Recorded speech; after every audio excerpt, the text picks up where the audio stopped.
I think you, like all of us, a lot of tears this morning. Just don't even really know what to say about this. You can imagine those families of the victims right now, and then the wounded that are in the hospital. This is a terrible tragedy. It's happened now 2 successive nights. We had a singer killed in concert night before last, and then this.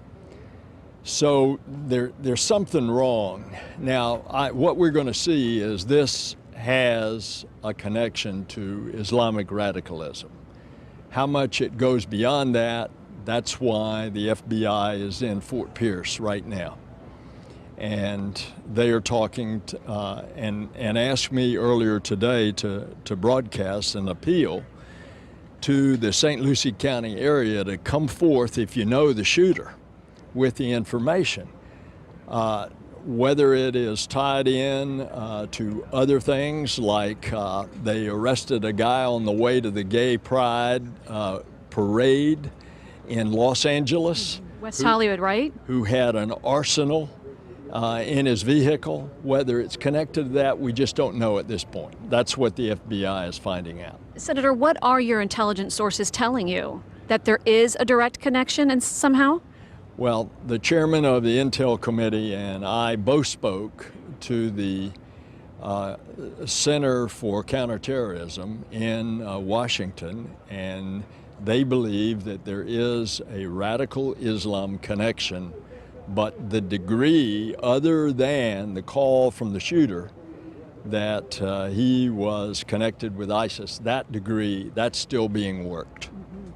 Tell me a little bit about the request from the FBI, because St. Lucie County, that is our viewing area, and we know lots of people are watching right now. So you have a direct channel right now to speak to the people in Martin County, which is where he went to high school, St. Lucie County, Indian River County, where he went to college. What do you want those people to know? How critical some little bit of information could be in this? The top echelons of the FBI have asked you to cooperate to get as much information as they can. There are several FBI agents that are in St. Lucie County right now trying to collect the evidence. We need to know what was the inspiration or the motive of this fellow so that we can then go the next step to see, was there any connection with terrorist groups abroad? How was that connection? Of course, what we know, the toughest thing is a lone wolf to try to determine that they're going to act before they act because they're operating on their own.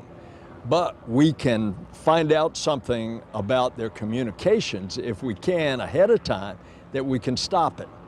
So St. Lucie County, the Treasure Coast, step forward with any information about the shooter. It'll certainly help the FBI. They're taking the lead on this investigation.